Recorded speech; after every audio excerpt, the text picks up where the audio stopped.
today's gospel, we hear what been one of the most dramatic moments of Jesus' ministry, the raising of Lazarus. Yet this miracle, while awe-inspiring, is not without its difficulties. The gospel writer tells us that prior to his journey to Bethany, Jesus is aware of what he plans to do. He knows that Lazarus will die, and he knows that he will raise him from the dead. Jesus even tells his disciples that he was glad he was not with Lazarus. He knows Lazarus' death and resurrection are for a higher purpose.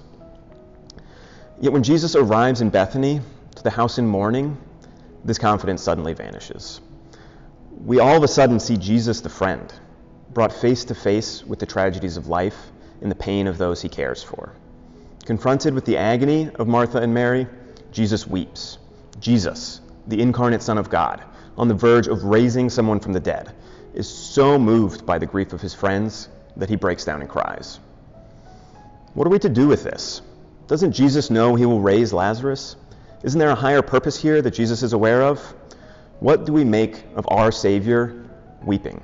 I think this moment presents us with an invitation to expand our sense of the miraculous.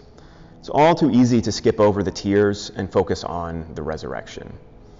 But maybe in his tears, Jesus is telling us something about what it means to feel God's presence in our lives.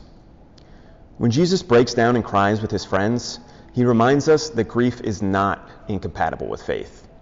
To be human is to encounter pain, suffering, and death.